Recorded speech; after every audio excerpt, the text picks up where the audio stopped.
This podcast is rated R for restricted. Under 17 requires accompanying parent or adult guardian. Mission to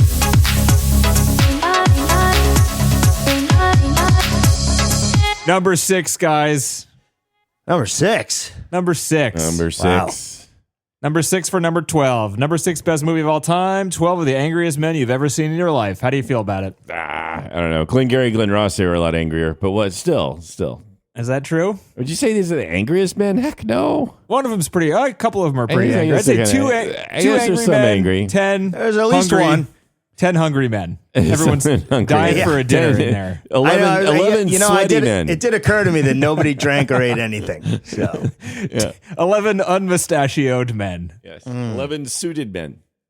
All right, 12 Angry Men. Yes. This movie came out in 1957, directed by Sidney Lumet, his directorial debut. That's right. Surprisingly. And then later Movie of is- Dog Day Afternoon. That's right. Which is still one of my favorites. Oh, wow. Uh-huh. This movie is old, but we're still going to do spoiler-free 20-second review of what we thought, initial impressions before diving into one of the best-rated movies ever. Let's start with John. What do you got? Okay. John's ready to go. Actually, I'll pull up my timer because I'm going to try to be honest here. Look at that. Train them like a Respecting the dog. rules. Yeah. Here, we'll even have we'll have sprinkles go. Okay, ready? Look at how I asked John if I said, are you recording? And he said, yes, hold on, let me. And then I said, are you ready to go, John? He said, yes. Let me just pull up my phone here. That's not yes, John. I'm sorry. That's no. It's no. I'm sorry. I say You I have to will learn be. to say the right word. I'm sorry. I say I will prepare. He doesn't want to I am lose his spot, is what it preparing. is. He's That's afraid right. I'm going to skip him and I'm never going to come back. Go first. I'm sorry. We could have had both of ours done by now, And then I Denny. wanted to do it right, so I was going to get my phone out so I don't get yelled at when I'm more than 20 seconds. Well, But you're getting yelled at anyway, aren't you, John? I That's can't win. You can't do anything Oh, right, man. John. You guys are Nothing. just going to be assholes no matter what. Okay, ready? Here we go. 20 seconds. Initially, I was kind of like, oh no, this is old. I don't know if I'm into it. And then I got sucked into it, and it goes so good. And it Nice. goes some really good places. It's really emotional. It just is. It's amazing to see all the 12 different personalities and the way they pull it off. I thought this was great. Nice. TC, what do you got?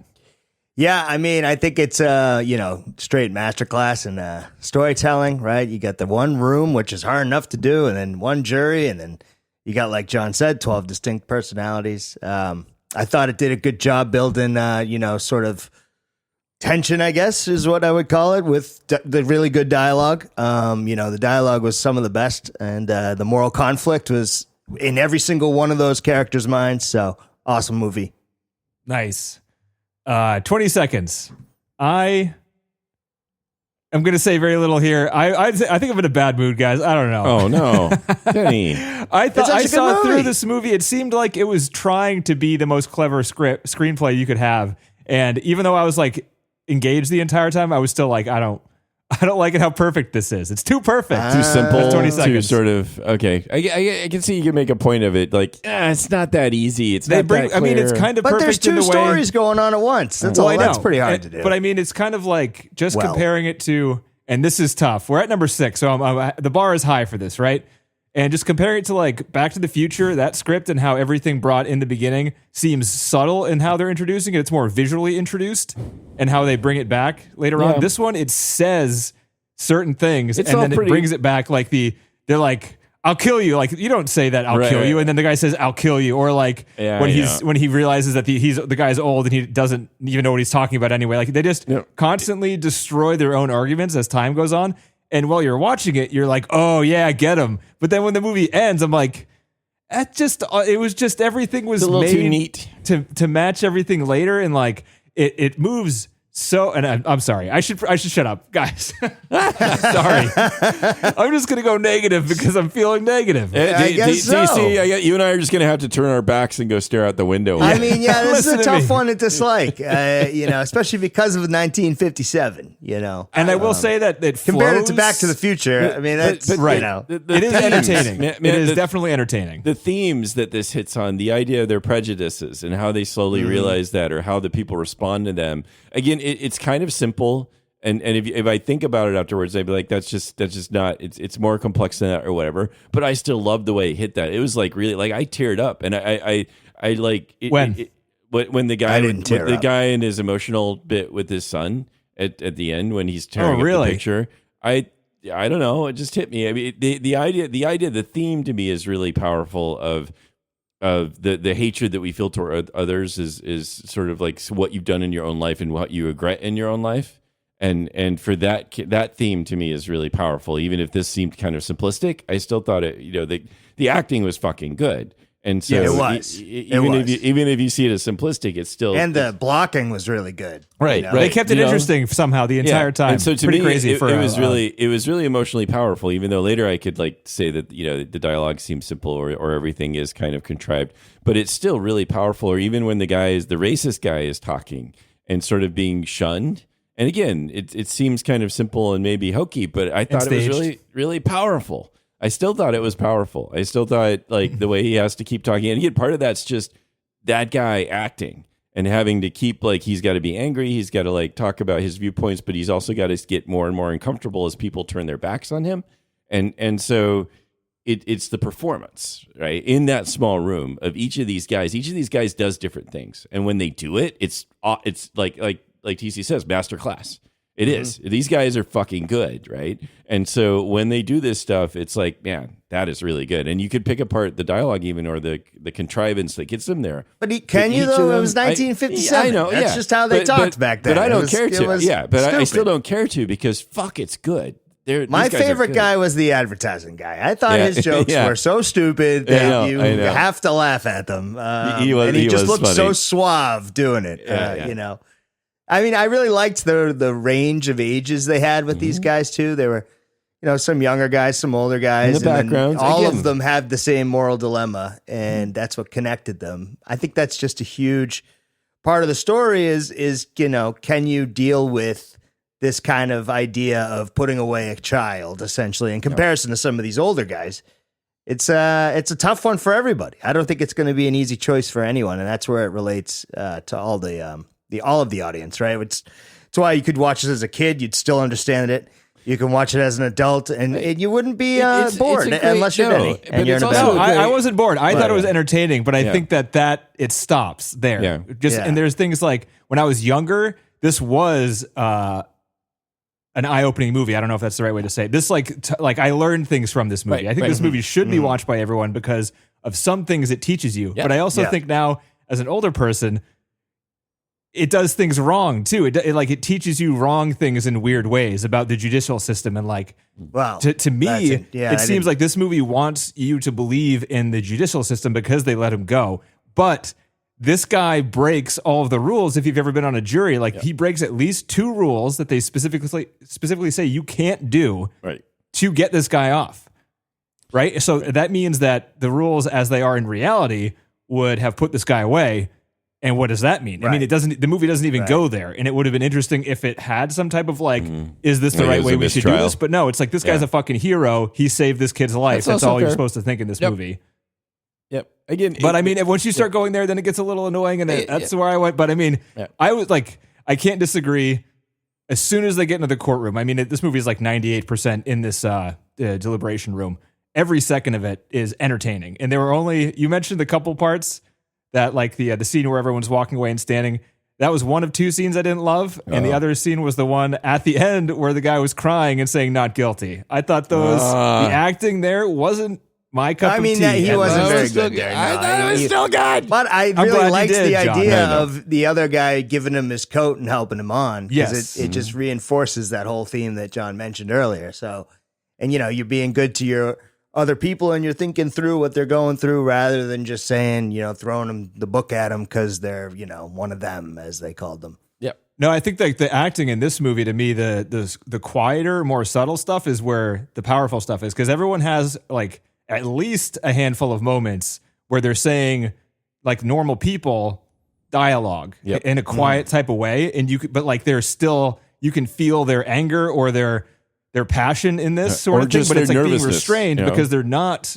going over the line. I mean, in terms of that guy that was always like, well, I think that's interesting. And he was just like so anxious and just weird. And I mean, it's just, I thought that was, it really rings true when you go to the jury pool, if you've ever been in the jury duty and you look around and you realize, wow, there are so many different types of people out there, right? Like nobody's coming together. No one's carpooling because in like mind coming to jury duty, right? So Nope. it's definitely, sure. they did a great job, I thought, of putting together a cast that is eclectic in its own way and also very different from one another. And that drove the dialogue, without that sort of choice in who they chose for the actors there would have, I don't know. It just made it that much more.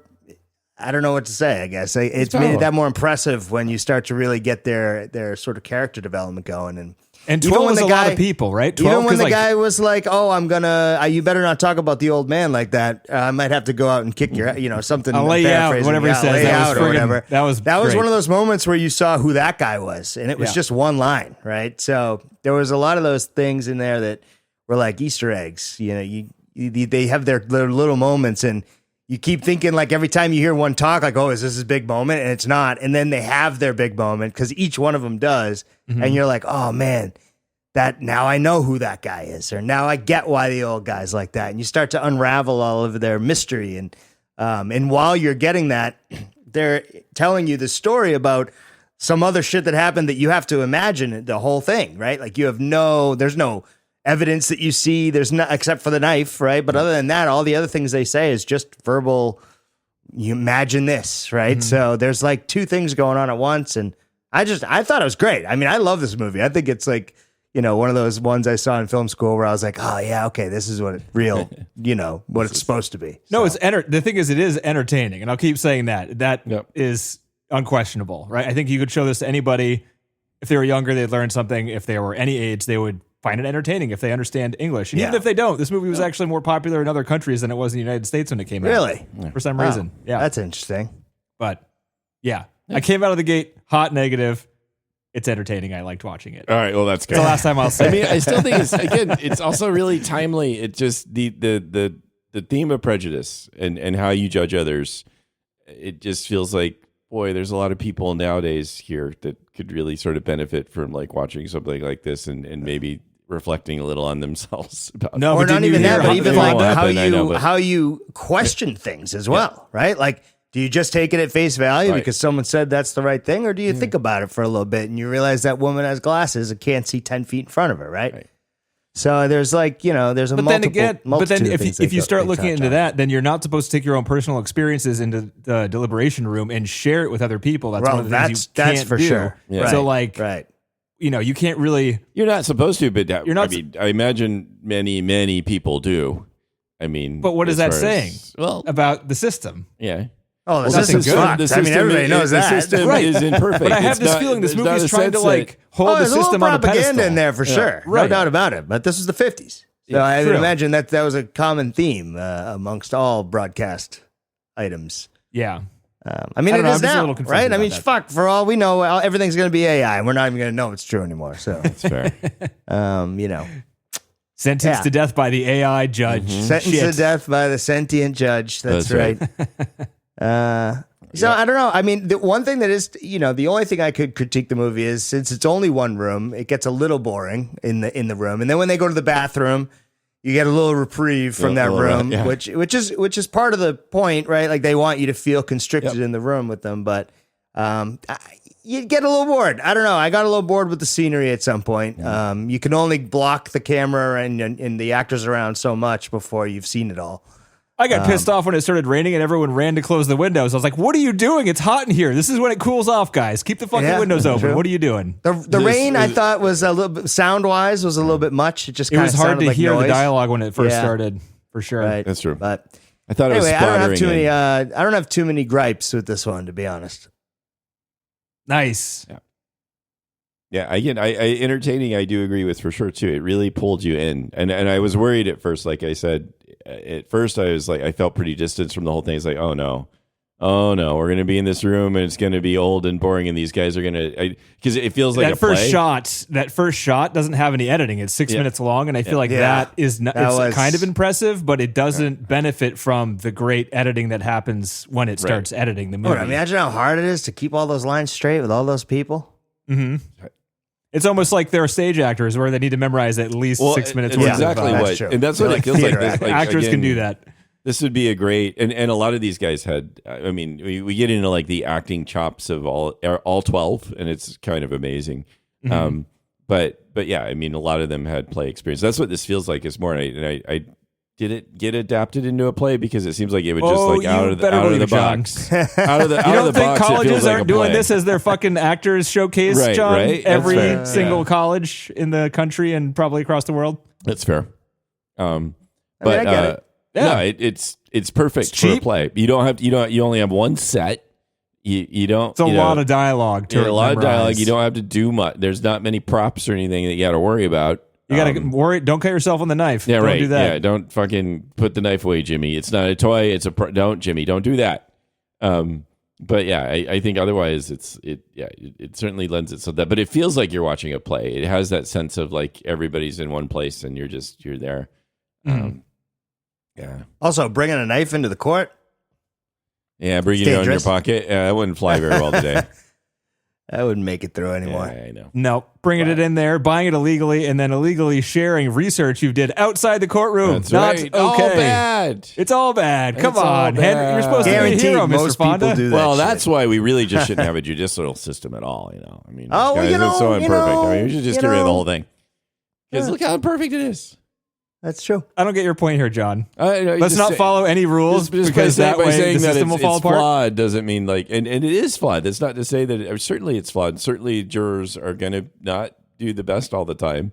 It's going to be flawed. Yeah. It's going to be messed up. People are going to bring their personal I experiences. agree, and the movie should say something about that, John. Is all I'm trying to say. I see, yes. It's 1957. I don't know how many times we got to say it. No, but that doesn't make it awesome. And then they talked it out and challenged each other's, which was kind of neat. All right, positive note here. I got a list of names for all these 12 jurors. I want you guys to tell me which juror you are, okay? We got juror number 1, Mr. Foreman, pretty straightforward. Juror number 2, the little pushover that could, little glasses guy. Number 3, we got Angry Dad. Yeah. Number 4, Mr. No Sweat.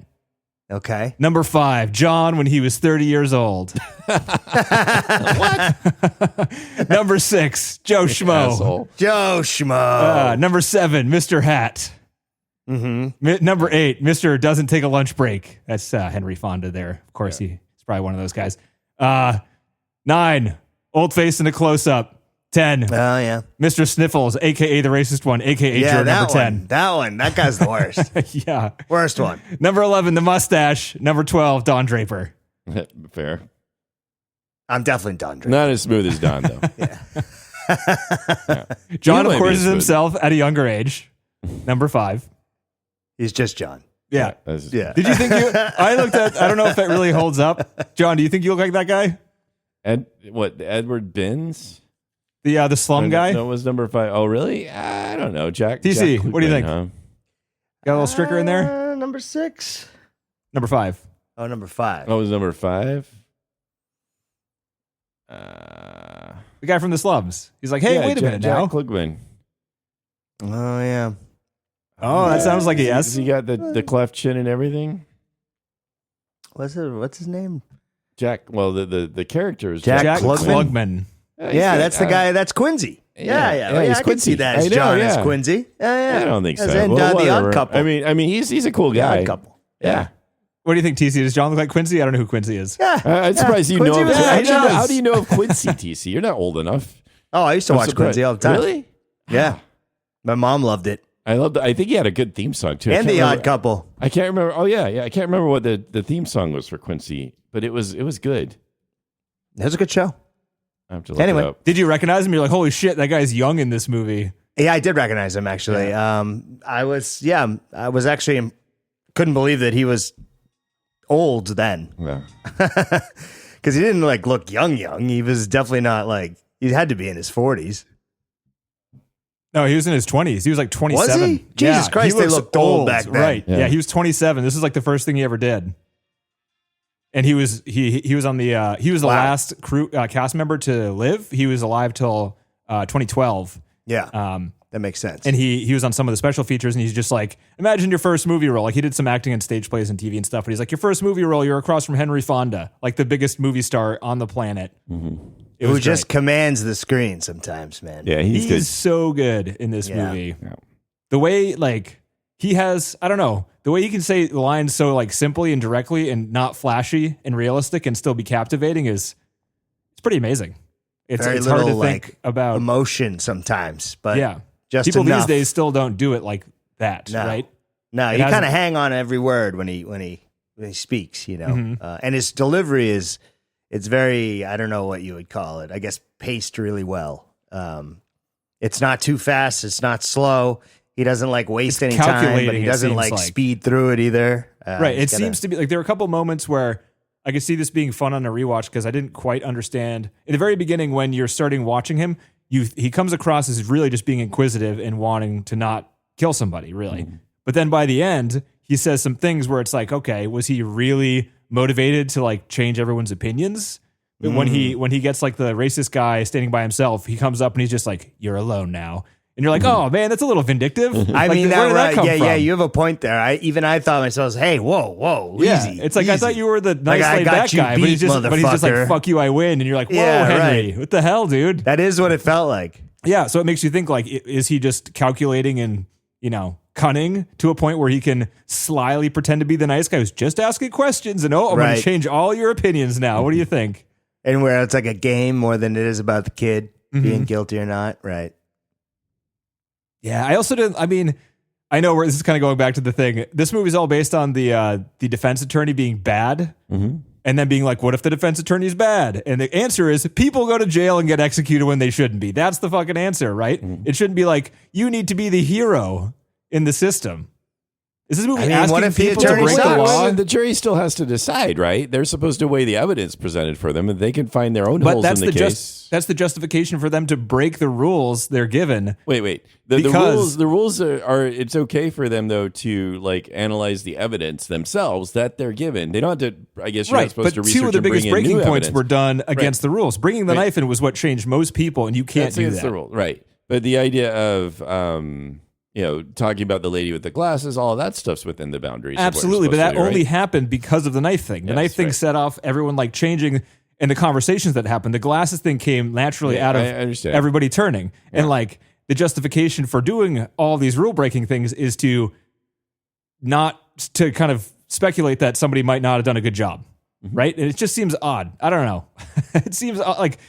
You don't need a moral out of this, but it is a movie that has made people want to become lawyers and things like that. And I'm just a little confused about. Yeah, but in the same token, on the other side, when the guy was like, well, the prosecutor wouldn't do anything like that, right? In that same vein, yes, they would. Sometimes they just want to prosecute and win the case, right? I mean, it's a common theme. Their job's to win but it's not the jurors' they job give you both to sides think of it there. that. But the public defender also maybe, again, they're overworked maybe. Maybe they're getting all these cases left, right, and center. Again, and they don't care about every single case, too, and they're going to be flawed. So they are not necessarily, and because of that, it's not like the jurors. The jurors certainly can question and think, well, I don't think one of the attorneys was doing a very good job, or certainly Seinfeld said, someone's got to be graduating at the bottom of the class. But don't you think that would kind of open the door to even more bias, some own personal bias, to just disregard somebody because you thought they weren't doing something right? So you actually take the facts, disregard them, and then do whatever you want anyway? You consider that, though? If you thought that the like, say you were there as a juror and you thought the defense attorney was doing a really shitty job, like being like, hey, do you got any more questions? I don't know. What? Huh? I mean, maybe it's a pretty specific regardless question. if I'm supposed to or not, I might consider it. Wouldn't you consider? How could you not? You'd be like, "Oh, I'm not supposed to think about that as a juror." No, like, the guy didn't even try. Look, the guy didn't even try. The attorney was drunk. He was drunk. Right. He was asleep, slobbering. Are you saying I'm not supposed to think about it? He was drunk. He didn't want to get up and address the court because he couldn't fucking stand up. I mean, he's got a point. Anyway, that's a fair point. It's and like we can't even talk bias because they're all fucking white. And they're all dudes. So there's. Bias isn't the part of the story. That's what that I we sort have of to appreciate about the film is they're asking these things. It would have been fun in the film if it would have been even more interesting. I think, like you said, Denny, if they'd question if they were to like say, well, you're not supposed to do that as a juror, but then he could say, yeah, you're right. Okay, fine. But I fucking did. And it fucking shows that this guy was lying, And so what do we do with that? What's important here? Is the important thing the truth, or is the important thing following the rules of, the what you're supposed to do as a jury? That's interesting. I think it's a little column A, little column B. Yeah. Well, yeah, right. But what are you supposed to be like? Oh, okay, you broke the rule. And you can't ignore it, right? Yeah, you can't. But in the ignore it. court, like they can strike evidence, or if you don't follow the rules, then you can get mistrials, or you can get then things will be dismissed, or you're supposed to disregard certain things if they. Also, I thought about that too. They left, so they gave the evidence back. The last shot is of the table with the duplicate knife they brought in. So mistrial incoming, right? This guy is going to go on trial again. Also, you put a big fucking notch in what was probably a really nice table. 2 notches. Actually, you could see them all as they must have been practicing, I noticed that. Could? Oh, yeah, I missed noticed it. Yeah, I noticed other little dots around the knives. I'm like, they did a Back few then, takes. they're like, no, like the film grain will be takes. bad Oh, enough in the notice, theater. yeah. Yeah. And now the 4K upres, they're like, oh shit, we should have thought about They'd have that. to fill them in every time, right? Yeah. Switch out the tables. Guys, get a new table in here. Or at least paint over it VFX style. Yeah. Yeah. I thought it's great film. It's a great film. I mean, whatever it was, it just sucked you in and you went along for the ride, and that's pretty awesome for an older film in particular, I think. Yep. And you know how I like older films. Oh yeah, right. I think this is probably huge fan. This might be your if you had some kind of ratio of oldest to most liked for you. This would be one of them, like one right way up there as far as like if you were to penalize it for being old but still like it. This would be number 1 at the top. Probably. Yeah. I think as far as its age, yeah. Yeah. So it's impressive, I think. Yeah. Come on, it's a good film. I might agree with that too. Yeah. And these guys, each of these guys, again, they have just about every one of them had a presence. I mean, certainly Fonda he just was there and he was commanding, but each of these guys also, it seemed like they could have been, and they were in some of their other roles, leading men. And so like people that were the center of attention, whether they were good guys or bad guys. And that just came across sort of too. It just felt like each of these guys were commanding in their own way, even with whatever it was they were doing. And some of it was done really subtly and just really quickly. Like the foreman character would almost, he has like one moment that makes me think highly of the way the character is played. And that's when he's being bullied and he sits back down and he's just like, and somebody asks him a question and he's all pissed off, but he just says like, I don't give a damn what you guys do. And then it cuts away from him. He's pissed. He's turned away from the crowd, kind of facing the camera backwards. And he just like, for the only time in the movie, is mad, but he doesn't yell at anybody. He's just like, I don't care. Right. Like, leave me alone. I'm pissed. Leave me alone. Trying to herd you cats and you have no appreciation for it. So fine, do what you want. And I really like that. I mean, that one little 2 seconds of movie is the thing that builds his character out most to me, because he's usually just the guy who like takes the responsibility on and tries to do this thing. Yep. So he's kind of like not himself for a lot of the time, right? Because he's standing up in front of a crowd and stuff. It was good. Yep. I like the stock trader guy who is Mr. like trying to be more objective, but still, needed some convincing, and he played his part really well too. Again, he's like the calm guy who's disagreeing with everybody, and he played it really well too. Mm-hmm. The glasses did it. The watchmaker. Yeah. Oh, the mustache, Mr. Mustache. Yeah, I liked him. Yeah. I liked it how he didn't say anything for like the first half an hour, and you're like, okay, this guy's not anything, and then all of a sudden he becomes a huge part of the story, and you're like, oh, here it comes. It's good. Yep. He was just feeling a little shy there. That's right. No, I like that the sequence where then the one of the jurors is like, oh, okay, fine, he's not guilty, whatever. I want to go. I want to, and where he gets railed at because like, what the fuck is wrong with you that you could just go either way? That was the advertiser, wasn't it? Yeah, was it the advertiser? No, I thought it was. They stood him up in front of everyone. He's like, "Why did you change your opinion?" He's like, "I don't want to say." It was the immigrant guy. Oh yeah, the advertiser guy that was all wishy-washy. I forget which one. No, yeah, it was the guy who just dumb. wanted to get to the baseball game. Dumb. He was dumb. Yeah. Oh no! This was the guy that wanted to get to the baseball game. It wasn't the dumb one. Yeah, the baseball game guy was an asshole. Yeah. He was. Yeah, he was. Anyway, it's in the jury pool, and they're just being like, "I don't give a fuck. I got the baseball game." Right. That guy's an asshole. He did his part well too. That guy was have you guys ever seen Dirty Work? Norm Macdonald, Artie Lang, Oh, is he classic in there? comedy. He's Norm Macdonald's dad. He's pretty funny in that movie. You haven't seen that movie? That movie's freaking hilarious. No. Oh, it's sad. All right, you like it, TC. It's like Adam Sandler humor stuff. I do like Adam Sandler humor. Yeah. Yeah, he's funny in that one. What else we got on this movie, guys? It's in a room. One room. It's in a Did room. you notice the trick? There's a trick. Is there a trick? There is a trick. Well, there's It's kind of multiple tricks, but there's one thing that they do too is they slowly are far away from everybody, and then towards I don't know halfway. I guess it's 3 2/3. tricks. 2/3 So as the away. movie progresses, they use short lenses, they have the room open, and they have the eye line, the camera's above everyone's eye line. As the movie progresses, the camera drops at and then below eye line, the ceiling and the walls close in, and they use longer and longer lenses for close-ups. So everything gets interesting. more and more confined as the movie goes on until the last shot where it's, again, a wide shot and a short lens of the room as everyone leaves. To That's be pretty like, cool. Very we're out. nicely done. Yeah. Hooray. Hey, thank God it's over. Yeah. Pretty I mean, cool. you see them all It's a walk cool down trick. the steps, and then you do feel good. You're like, I feel lighter now. It's Yeah. over. Yeah. And I did like it too, where he's just like, hey, what's your name? And they give each other's names, and he's like, all right, see All you right, never. so long. Have a good one there, pal. Yeah. He just I'm wants gonna to see be you able to again. like talk about. I like the idea of like they're not going to be friends, but he just wants to be able to say like this guy and say his name. He is the guy Yeah. Right. who got us all to Right. change our minds. Right. Yeah, it was very that is so nicely done. true. Sort of a nice coda to it, where it wasn't really didn't feel like over the top or anything, or I don't know. If he didn't have some speech, he'd say sometimes a man's got to do what's right. Now that was 3 Something. minutes earlier when what's his name tore the picture up and cried into his Right. there. Still Yeah. like But that. hey, when you can humanize the antagonist, that's pretty good. And that was good. That's hard to do, right? I mean, that's not a usual thing.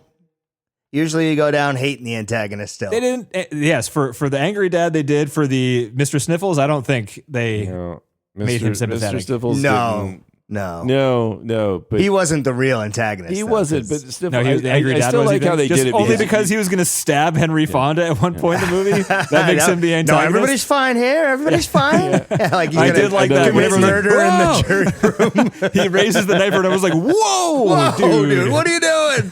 That was a good moment. Yeah. It was a funny moment. Yeah. Good for Yeah. the trailers too. They'd show that in the trailers, and everyone probably was like, "Oh man, there's going to be violence in this." Nope. Sorry, bunch of guys talking. That's it. Yeah. That's true. That's how the remake would end now. There was a remake. Oh no, I'm talking about the A24 remake. Oh, don't give them ideas, John.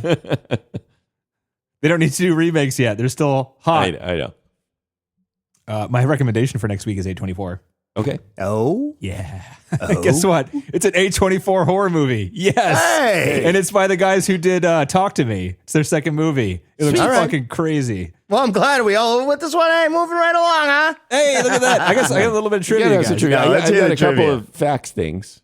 You got fact things. I got some things. John, you know what they call fact things What on this trivia? podcast? We call it Trivia. That's I right. don't know. You call it Yeah. trivia. Well, okay. Here, let's see. What did I have? Oh, They call so- it Denny's segment, I think, is actually what they No, call it. I like listening to John fuck this up royally. He's going to get it wrong, and I'll have to correct him like 10 times in a row. Oh, really? Okay. So right. TC laughs because it's true. Sidney Lumet It's also true. If did, it wasn't true, he he wouldn't be also laughing. did. Yeah, knock it on. He also did Network, right? Which is another film we saw, right? Sorry. But have you guys seen before John, the he Devil? said it again. Sorry, I can't hear you over my talking over you, and TC's laughing. Fuckers. Okay. Let me know when we're all done right. here. Let me know All when we're right, done here. Go ahead, John. Go ahead. No. It's 3 angry podcasters. I was angry, but now I'm having a great time. Shit on Okay, John it's is my always fun fucking when hobby. you're- Yeah, always fun when you're beating up on me. Yeah, That's your happy place. it is my happy place. Go on. The floor is He yours, did, he John. did Network, right? So you saw Network by him. And have you guys seen Before the Devil Knows You're Dead? Yeah. Yes, I think I have. I want to see it. I haven't seen it. Philip Seymour Really? Hoffman. Most awkward sex scene you've ever seen. That's a tough one. Okay, then maybe not. Maybe No, it's I good. will walk It's it back good. It's on it, tough. but- It's really dark. It's really dark. I would say It it's is good, really though. dark. Yep. I mean, Philip Seymour Hoffman. It's like one of his better performances, and he's good in everything. Ethan Hawke, too. Ethan Hawke was really good. Marissa Tomei Yeah. looks I did great. love Marissa Tomei. George Costanza got me loving Marissa Tomei. Uh huh. My cousin Vinny. I've been a fan ever since. Ah, yes. All right, John. You Go gotta ahead. watch that one. It's good. What else? All right. Nothing else on the list. He has 3 on the list, right? Yeah, he's got those 3. Well, no, Yeah. Network and Dog Day Afternoon. This is the 3rd one from him. But again, he's just did a lot, shit ton. This is only Henry Fonda's 2nd film for us, right? Because we had Once Upon a Time in the West. Yeah, which is he was also in Grapes of Wrath. Did we watch Grapes of Wrath? We did. Yeah. Oh yeah, we did. He was Grapes of Wrath too. That was a long time ago. Forgot But that movie. Yeah. I don't think we loved it. He voluntarily enlisted to fight in World War II, saying he didn't want to be in a fake war in a studio. He went and fought in the Navy. Oh wow. Yeah.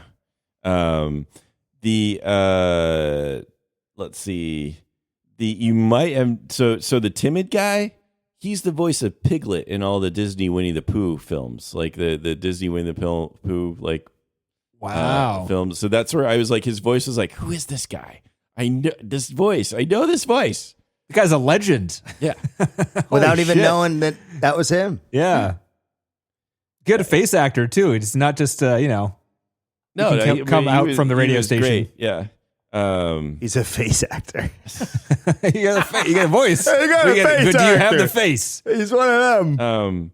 So George Voskevek, the guy who is the Czech, was also the 11th juror in the TV show. So this was a TV show before it was a movie.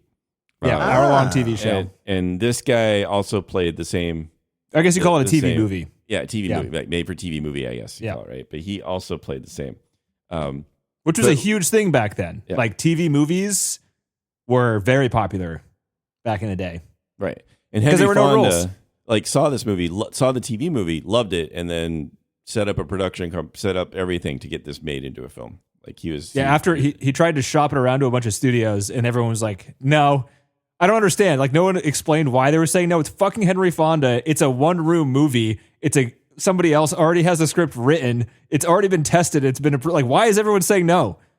You know, Stupid but Henry Fonda studio liked people. really stupid people, but all the studios. But Henry Fonda, started. I forget the name of the production company, but he threw all of his own money into it and didn't get paid for it because him and the screenwriter for the initial screenplay were kind of prorated their salaries based on the profit and being profitable. And this movie was not profitable. Even with the Oscar nominations, it bombed. But kind of like The Wizard of Oz, it got TV traction, just being played on TV over and over again. And, people over time have just grown to love it. And obviously people still love it. It's kind of lasted. It's weird reading reviews of people back in the 50s when this first movie came out, or at first when this movie came out. I kind of agree with the negative reviews a little bit, but since it's old, it like gets a pass a little bit. Maybe. And I think so. yeah.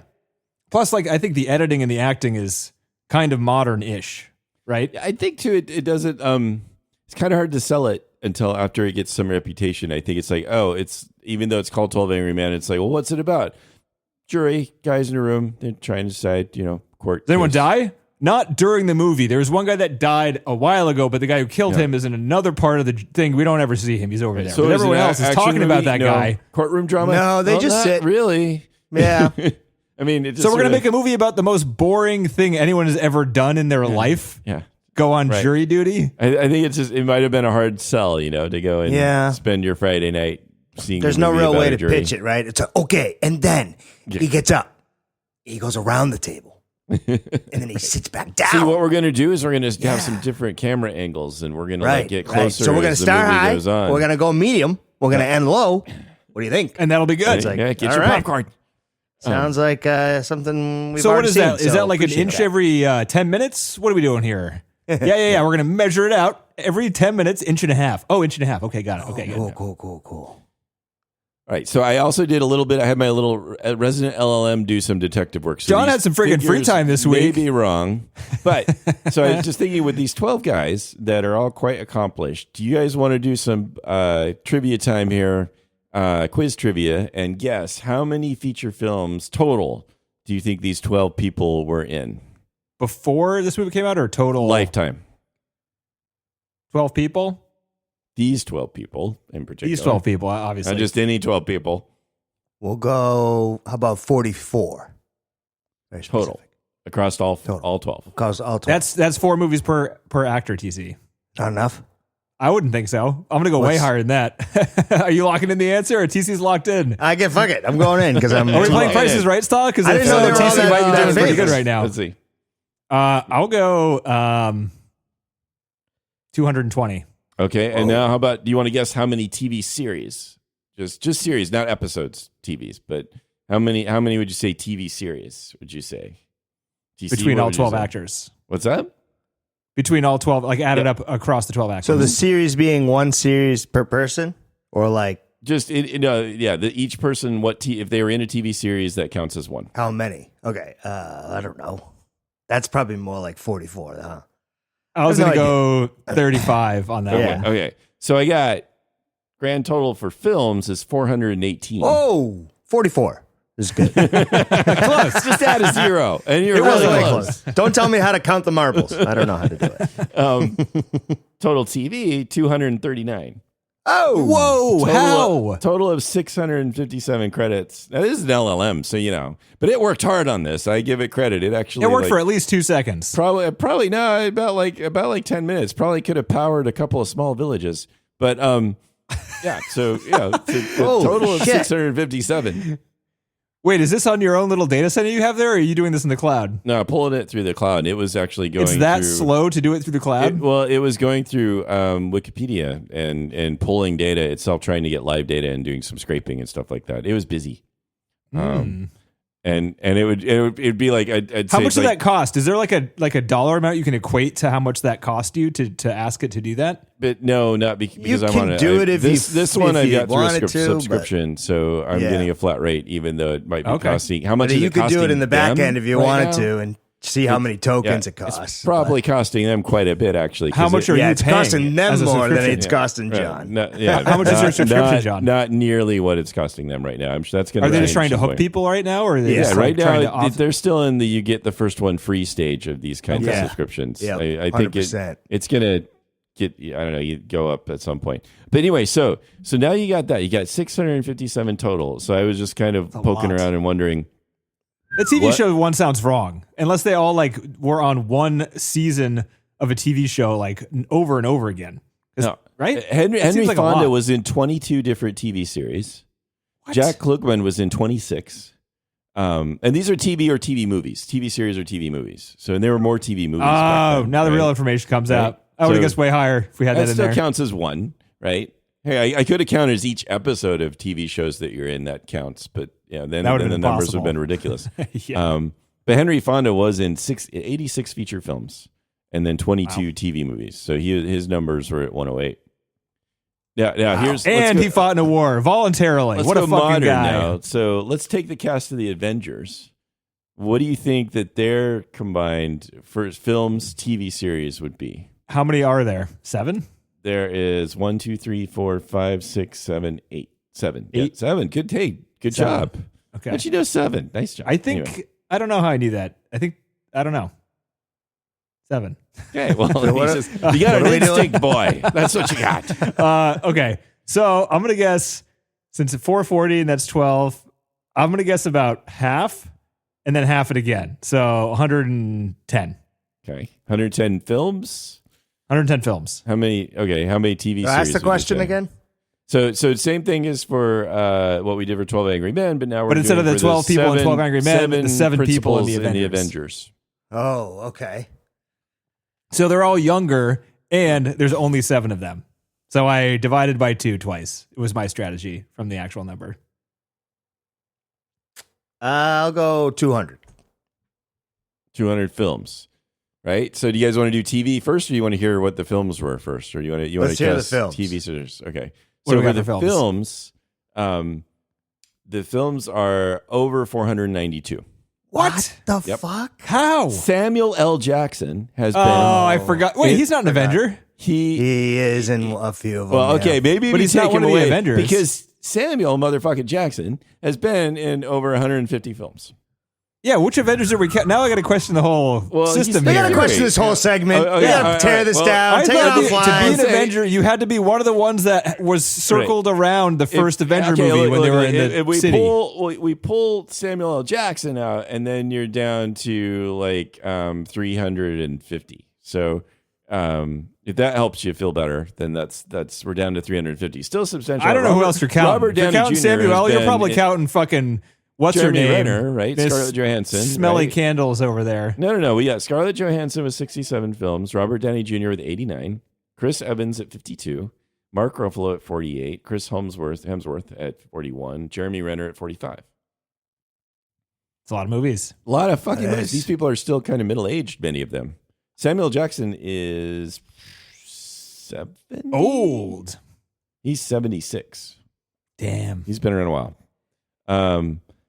So if we take Samuel L. Jackson out, then yeah, your number drops. It's still an impressive number.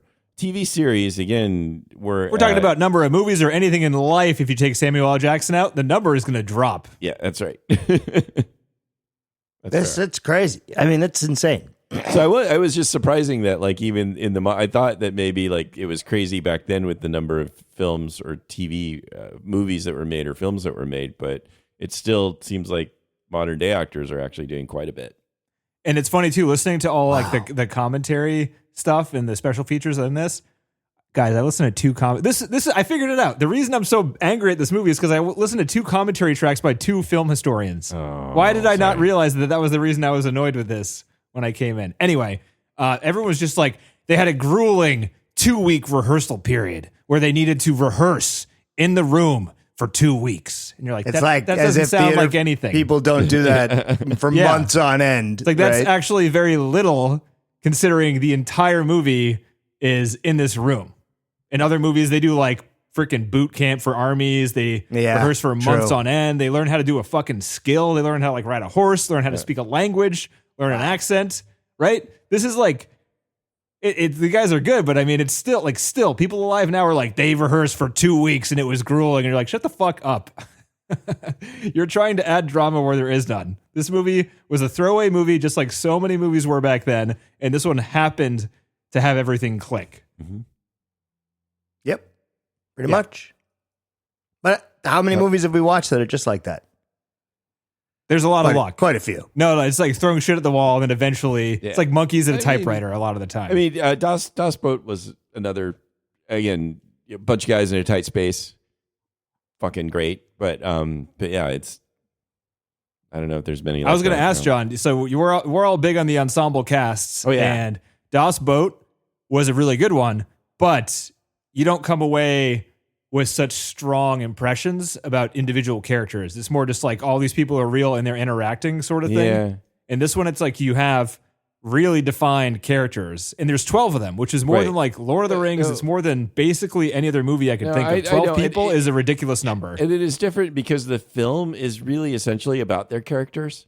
Mm-hmm. I mean, like, there's like in Das Boat, it's all this action and how they're responding to it and responding to each other and trying to live. That's very different here. Really, the whole film isn't even about necessarily their decision. It's about who they are influence the decision. So that's the whole point, is to know who they are, is to have this film show you who they are. So yeah, it's pretty cool in that sense, and it pulls it off pretty well. But yeah, I don't know. It's certainly up there with ensembles. A great ensemble For sure. But yeah, but they're not. Well, they are interacting with each other, but they're not necessarily building relationships or anything like that. Again, because it's just a well contrived situation in that they're there to decide something. You're not watching any. I mean, there's some character arcs you could argue, but that's not necessarily what they're there for. They're there to make this decision. They have to make this decision, and all these other things sort of come from that. So it's different in that sense of how it's just sort of set up. So it's nice. It's kind of a nice contrivance, It kind of allows them to have 12 characters, because if you needed 12 characters that needed to interact with each other and build relationships, then you might not have enough time. Right. Yeah, they basically all they're doing is saying, I'm like this, and this is the reason I think this way, and this is the reason I think that he's guilty. Right. And the guy's like, well, he basically, like, Henry Fonda's there to make them realize that they're thinking incorrectly because of who they are. Like, your upbringing fucked you, bud. Yep. Sure did. Get over it. Oh, it sounds like you got bopped on the head once and didn't get over it. Yeah, sure did. Is that it for your Johnny's trivia corner for this just to week? tell you, the TV series count for the Avengers combined totals was 65, but then again, it's less because Samuel L. Jackson has 27 of those. So Wow. just what wrapping up TV those shows numbers. has he Stud, even huh? been in? What TV shows hasn't has he been in? He's probably No, been but in like a lot. TV shows? Yeah. I haven't. Are they all like Avengers, like Marvel I TV think there's shows? some, yeah, like Just like extensions of movies or something yeah. on Disney I Plus. have to look at the film. And again, this is an LM, so who knows? It could have hallucinated everything. That's true. But We're already trusting the I robots was too checking much. some of them though about the 12 Angry Men and Claude, and they're pretty close. Yeah. So It's hard to Probably say because it's just like I don't have like a good easy list here. Filmography. Oh, I have to go. There's a whole separate webpage for that, which makes sense. So film, holy shit, so many films. But then we get to TV, and holy cow, there's like television. He was acting a lot in TV before the film stuff. So he's like 1976 in the one episode of Moving On, where he played a patrolman. Or he was in 2 episodes of Spencer for Hire in 1986, and he was in Law and Order as Louis Taggart in one episode, an episode of Ghost Rider, an episode. So he was just kind of poking around in a bunch of different shows that you didn't really even know. They are counting the LM may have counted award show appearances like Saturday Night Live or the Fucking ESPY LLM. Awards. Get rid of it. Yeah, I guess You don't need it's a that. bullet You item on the have list. Denny over here, John. I You know don't need the count LLM. You count that as a I'll TV appearance. filter let's out move that on to shit. Denny's trivia. Something Yeah, that I we know, know I we know. can John trust. stole all my trivia for a robot stealing my job over here. This is fucked It's not up. doing very well. Yeah. Okay, go on now. But it's free, TC. It's free, so it's better than anything.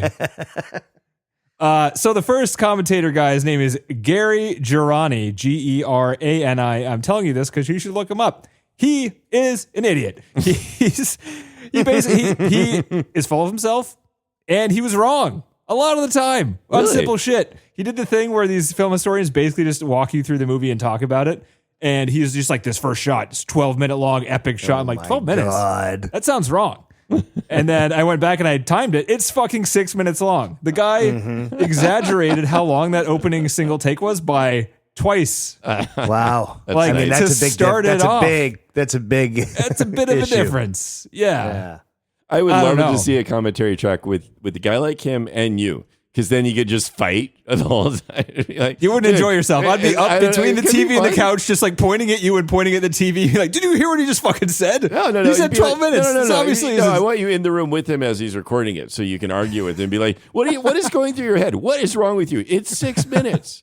So tell me what you were thinking." I would love that. I That think would that would be be fun. fucking cathartic. Guys, there's only a few movies left of movies that we don't necessarily want to watch, and movies that are old enough that have commentary tracks. The Godfather is going to be the last one where I might have to suffer through commentary tracks, but this might be Oh, it. yeah, It's the baby. reason I sat through both of them, even though I could tell 20 minutes in that I was going to get almost nothing out of both of them. But I did it for the podcast, guys, because we're getting close to the end. We got to end strong. You know what I'm saying? We do. We do. Fucking Glenn. So this guy, he's credited as a film historian / screenwriter. And I'm like, no fucking way this guy wrote anything that's on. He has an IMDb page. He wrote 6 things. He wrote a movie I've actually seen. He wrote Pumpkinhead as his first movie. Hey, Who's in that? That's I not don't- I don't- horrible. No, I mean, didn't it have Iggy Pop in it? Did it? Did I they saw it a re- long time ago. I thought Pumpkinhead. As an actor, Iggy Pop, I'm not seeing him on the credits here. Oh, It's about like a weird monster. I might have just, I don't know why. It's got, maybe you thought that, what's his name? Lance Henriksen was Iggy Pop. He's the guy who Maybe. plays Bishop in the Aliens Oh, movie. maybe. He kind of maybe. he's like all skinny and shit. Maybe you thought that was Iggy Pop. Yeah, maybe. God damn it, maybe. But it's a movie I had seen. It's like a shitty B horror movie that came out in like the 80s or 90s. Yeah. He wrote that, but he also wrote Vampirella, which was like a schlocky, like a hot vampire type of thing. And those were back to back. And then he didn't do it. So 1988 Pumpkinhead, 1996 Vampirella. That's not back to back. 2006 Confessions of a Teenage Supergirl. 2017 Convention. This guy's been writing like one screenplay every like 10 to 15 years for the past 40 years. What the fuck? I thought that was good trivia. Yeah, talk about this film history. I like that he made shit on him. Pumpkinhead, which is kind of a cult horror film. Like, It is. It's they like, just remastered it in 4K. Yeah. Like it's still around. It's not nothing. Yeah. Everything else. I mean, there was a comic so book event, a video game. They are doing a reboot, too, apparently. So Pumpkinhead on the way again. He's getting the kickbacks. Yeah. William Friedkin remade 12 Angry Men in 1997. William Friedkin of The Exorcist. Nice. Oh. The French Connection. Okay. And Pretty fucking weird. We've heard nothing about it, interestingly. It doesn't look very good. They showed some clips of it, and it was, I mean, he was old at that point in the late 90s, so like, yeah. It's not one of the ones where I'm like, guys, we have to like do this as a bonus episode. No. I would never watch it if I were you. Took them, and take this with a grain of salt. This is from Mr. Liar McGee over here. Took them 7 hours to light a shot. And because of how hard it was to light a shot, any shot with a certain theme for the lighting had to be shot at once. And those were kind of scattered throughout the movie. So the lighting was the hardest thing to set up. So they'd adjust the walls and the ceiling and the actors and shoot out of sequence to get all of the shots they needed for that specific lighting setup all at once. So all the actors had to like jump, it wasn't shot in sequence. It was shot all over the place.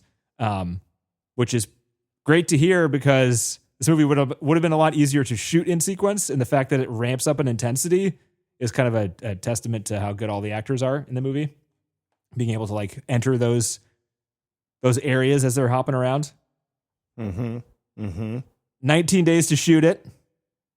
Pretty short period of time. $349,000 overall budget.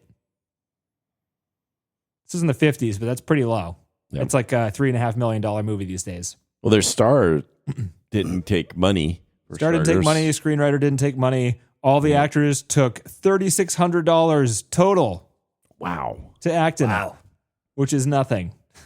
That's like fucking nothing. This is like way low. This is way back before actors got paid anything, though. They did it for like movies were maybe still did it not because they loved big. it. They did. I don't know, as big as like TV was bigger than maybe. I don't know. I forget what movie it was, but we had talked about previously. Like there were steps. Like directors fought the studios, actors have fought the studios over time, and there was like instances where they're like, "Fuck you, you got to pay us because we're the ones making the money," and they're like, "Okay, fine, I'll give you a slightly larger percentage of the millions of dollars that I'm making." Let's see here. I think John did a lot of the trivia. I think he did all. Oh, I got two extra pieces. Both Henry Fonda pieces of trivia. They had dailies back then, of course. Henry Fonda hated watching himself on film.